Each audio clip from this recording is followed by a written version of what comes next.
السلام عليكم ورحمة الله وبركاته. إن الحمد لله نحمده ونستعينه ونستغفره ونعوذ بالله من شرور أنفسنا ومن سيئات أعمالنا من يهده الله فلا مضل له ومن يضلله فلا هادي له وأشهد أن لا إله إلا الله وحده لا شريك له وأشهد أن محمدا عبده ورسوله أما بعد. সম্মানিত দর্শক শ্রোতা, আজকে আমি আপনাদের সামনে যে বিষয়ে আলোচনা করতে চাই তা হলো ফিতরা আদায় করা, ঈদের নামাজ এবং এই বিষয়গুলোর উপরে আলোচনা করতে চাই। তো ফিতরা আদায় করা এ সম্পর্কে হাদিসে বর্ণিত হয়েছে, রাসূল সাল্লাল্লাহু আলাইহি সাল্লাম বলেছেন যে ফারাদা রাসূলুল্লাহ সাল্লাল্লাহু আলাইহি সাল্লাম সাদাকাতুল ফিতর, যে ফিতরা আদায় করা এটা রাসূল সাল্লাল্লাহু আলাইহি সাল্লাম ফরজ করেছেন। সা মিন তামার, এক সা খেজুর, তারপরে জব, পনির, এগুলো। তো প্রত্যেক মুসলমান, এমনকি সালফে সালেহিনগণ অনেকে যে সন্তান পেটে ছিল এখনও ভূমিষ্ঠ হয়নি, তার পক্ষ থেকেও এই ফিতরা আদায় করতেন।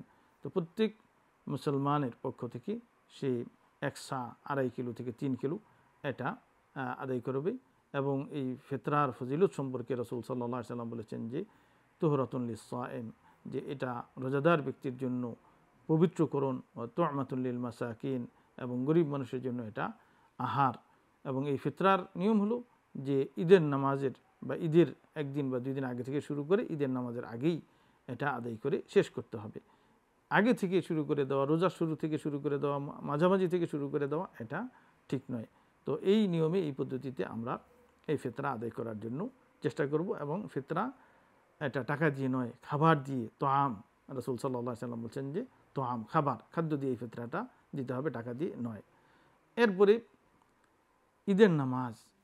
ঈদের নামাজের কিছু সুন্নত রয়েছে, যে আপনি বিশেষ করে ঈদুল ফিতর হলে কিছু খাওয়া দাওয়া করে ঈদের নামাজের জন্য বের হওয়া, রাস্তায় তাকবীর বলা, আল্লাহু আকবার আল্লাহু আকবার লা ইলাহা ইল্লাল্লাহু আল্লাহু আকবার ওয়া লিল্লাহিল হামদ। ঈদ উপলক্ষে একজন মুসলমান আরেকজন মুসলমানকে অভিবাদন জানানো। এরপরে ঈদের জন্য সুগন্ধি ভালো জামাকাপড় পরিধান করা। এরপরে ঈদের নামাজ জামাতের সাথে ঈদের মাঠে গিয়ে আদায় করা, এবং ঈদের জামাতে যাওয়ার সময় এক রাস্তায় যাওয়া, আরেক রাস্তায় আসা, এগুলো কিছু সুন্নতি আমল। এবং ঈদের নামাজ একটি গুরুত্বপূর্ণ নামাজ। রাসূল সাল্লাল্লাহু আলাইহি সাল্লাম নারীদেরকে, মহিলাদেরকে, বিশেষ করে যারা মাসিক এবং নিফাস অবস্থায় থাকতো তাদেরকেও ঈদের নামাজে যাওয়ার জন্য উদ্বুদ্ধ করেছেন, যে তারা মুসলমানদের জামাতে শরিক হবে, কিন্তু তারা নামাজ পড়বে না, জামাতে শরিক হবে। তো তাহলে এটার একটা গুরুত্ব এখানে বোঝা যাচ্ছে, যে যাদের শরীরসম্মত ওজর আছে তাদেরকেও ঈদের নামাজে বের হওয়ার জন্য রাসূল সাল্লাল্লাহু আলাইহি সাল্লাম নির্দেশ দিয়েছেন। তো এই জন্য আমাদের এই ঈদের নামাজের ব্যাপারে উৎসাহ থাকা, আগ্রহ থাকা, এবং এই সুন্নত মোতাবেক ঈদের নামাজে যাওয়া, ঈদের নামাজ পড়া, এটা আমাদের জন্য জরুরি। এরপরে শাওয়াল মাসের 6টি রোজা রাখা। রাসূল সাল্লাল্লাহু আলাইহি সাল্লাম বলেছেন মান সামা রমাদানা সুম্মা আতবাআ সিত্তা মিন শাওয়াল কানা কাসিয়ামিদ দাহর, যে ব্যক্তি রমজান মাসে রোজা রাখলো, এরপরে শাওয়াল মাসে আরও 6টি রোজা রাখলো, সেই জন্য সারা বছর রোজা রাখলো। তো এটি একটি নফল রোজা, ফরজ নয়, কিন্তু তার বিশাল ফজিলত রয়েছে। তো এই জন্য রমজানের পরেই আমরা এই শাওয়াল মাসে এই 6টি রোজাও রাখার জন্য চেষ্টা করি। আল্লাহ আমাদেরকে তৌফিক দান করেন।